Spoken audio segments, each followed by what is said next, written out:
The Lazarus Group, North Korea's billion-dollar cybercriminals. Welcome to the Swapspace channel. Today we're diving into one of the most infamous hacking groups in the world called the Lazarus Group, a North Korean state-sponsored cybercrime organization. Now, if you've been following crypto hacks, ransomware attacks, or even geopolitical cyber warfare, chances are you've heard their name before. But how do they operate? And why are they stealing billions from ByBit in crypto? Let's break it down. So who is the Lazarus Group? The Lazarus Group is a hacking organization linked to North Korea's Reconnaissance General Bureau, the RGB for short, the country's top intelligence agency. First identified in 2009, this group has been responsible for some of the most high-profile cyber attacks in history, particularly focusing on financial institutions, crypto exchanges, and even governments. Let's look at the reason why North Korea backs Lazarus. Under stringent international sanctions, North Korea faces significant economic challenges. To circumvent these restrictions, the regime employs cyber operations to generate revenue, particularly through the Lazarus Group. The funds acquired from cybercrimes are believed to support North Korea's nuclear and missile development programs. For instance, the recent theft of approximately 1.5 billion from the cryptocurrency exchange ByBit, which will be our main topic today, is suspected to contribute directly towards these military initiatives. International sanctions isolate North Korea from traditional financial systems. And in response, the regime has turned to cyber activities to produce the necessary resources for its strategic projects. The Lazarus Group's cybercrimes, including bank heists and cryptocurrency thefts, provide alternative revenue streams, enabling the country to sustain its economy and fund prohibited programs. Now, beyond financial motives, the Lazarus Group engages in cyber espionage to gather intelligence on foreign governments, defense contractors, and critical infrastructure. These operations aim to bolster North Korea's technological capabilities and inform strategic decisions. The group targets sensitive military information and intellectual property from sectors such as the defense, aerospace, nuclear, and engineering to advance the regime's military and nuclear ambitions. Now, let's focus more on some of the most infamous Lazarus Group attacks, beginning with the Sony Pictures hack from 2014, which, believe it or not, was retaliation for The Interview, a film mocking North Korean leader Kim Jong-un made by Seth Rogen and James Franco. Like a plastic bag drifting through the wind, wanting to start again. What is that? I don't know what that is. Oh, yes, you do. No, I don't. I never heard that before in my life. The hackers leaked confidential files and threatened terrorist attacks if the film was released.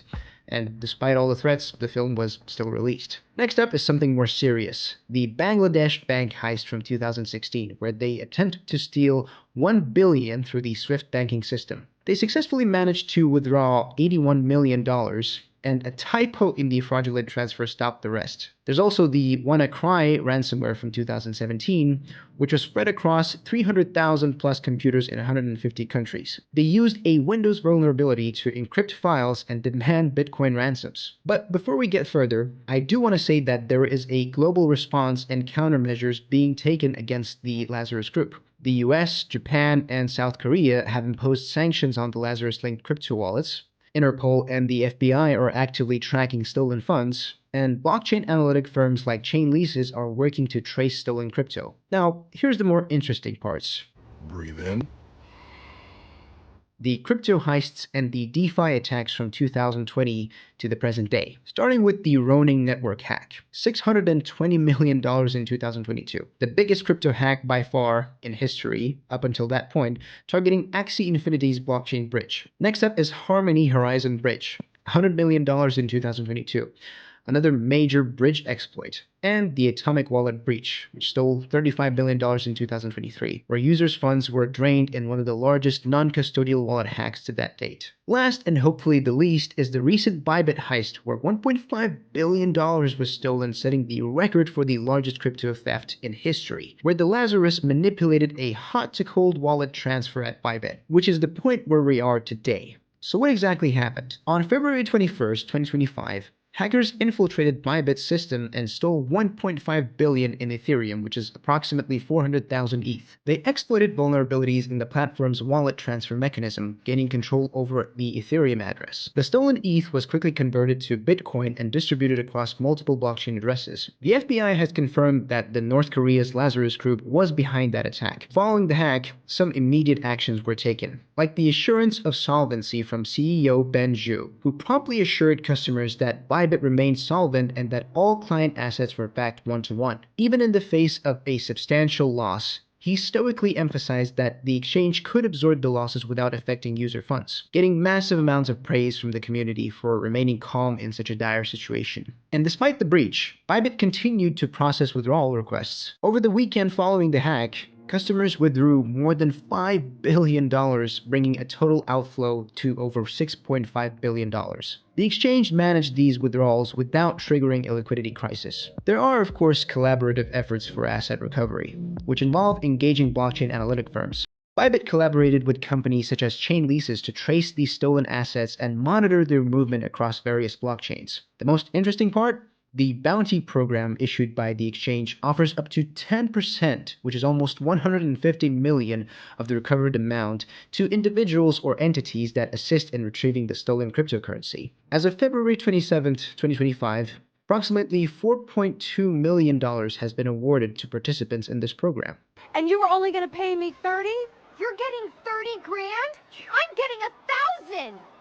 You guys are getting paid? This brings us to the topic of security enhancements. ByBit conducted a thorough internal investigation to identify vulnerabilities that were exploited during the hack. The findings indicated that the attack was executed through a compromised developer machine, leading to disguised malicious transactions. And in response to the breach, ByBit enhanced its security measures, including implementing more stringent transactional approval processes and reinforcing the security of its wallet infrastructure. The market and the community response is always present. As the broader cryptocurrency community acknowledged ByBit's transparent and proactive response to the hack, industry leaders praised the exchange's efforts to maintain customer trust and its swift action to address the breach. Of course, we can't unsee the market stability, as despite the initial volatility, the cryptocurrency market showed resilience. Ethereum's price experienced a temporary drop, but stabilized as ByBit managed the crisis effectively and assured users of the safety of their assets. ByBit's comprehensive response to the hack, including maintaining operational transparency,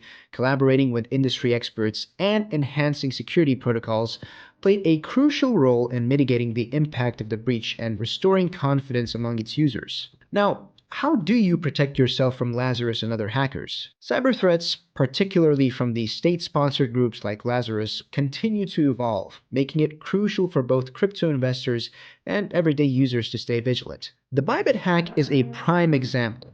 Despite being a well-established exchange, it still fell victim to a highly sophisticated attack. However, ByBit's swift response and the security enhancements demonstrate the importance of vigilance, preparation, and proactive measures. Here's how you can stay safe in a world where cybercriminals constantly innovate new attack strategies. First and foremost, avoid clicking unverified links. Phishing attacks are the #1 tactic of hackers, and here's how they work. Attackers send emails, Telegram messages, or social media DMs that appear to be from reputable sources, like exchanges, wallets, or even job offers. These messages contain malicious links that either install malware or steal login credentials. And here's what you can do to prevent that. Always hover over the links before clicking to see the actual URL, and manually type in the website URL instead of clicking links in emails. Never download files or open attachments from unknown or unexpected sources, and use a browser extension like Bitdefender Traffic Light to scan links for threats before clicking. Next up, you can use hardware wallets for crypto storage. Now, cold storage is your best defense, and here's why it matters. If hackers gain access to your exchange account or software wallet,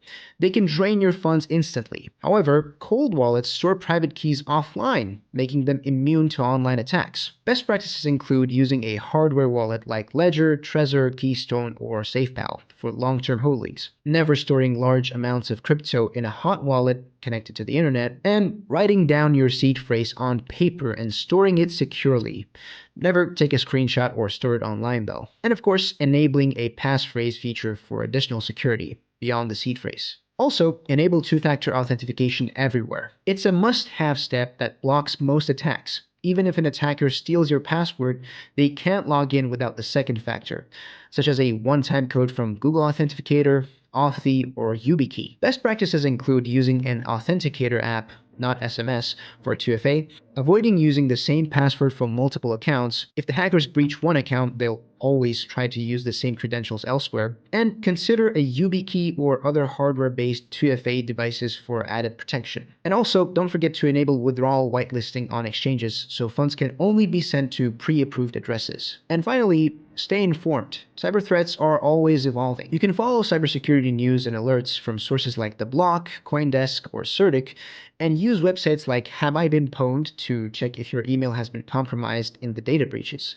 So what can we learn from the ByBit hack? As I mentioned previously, ByBit handled the crisis well, and so should we. The ByBit hack serves as a critical lesson in vigilance and preparation, and despite the massive scale of the attack, ByBit managed to maintain solvency and reassure customers immediately, offer a $150 million bounty to recover stolen funds, strengthen security by improving wallet management and internal controls, and collaborate with experts like Chainleases to track these stolen assets. The perfect execution of a crisis of this scale. So, if ByBit, one of the largest crypto exchanges, can get hacked, so can anyone. This is just the reality we have to face. Staying proactive, securing assets, and being cautious with online interactions are the best ways to avoid becoming the next victim. Remember that cybersecurity is not an option, it's a necessity. And as the crypto space grows, so do the risks. Staying informed is the best defense against cyber criminals. If you found this video helpful, don't forget to like, share, and subscribe to the Swapspace channel for more deep dives into the biggest stories in crypto.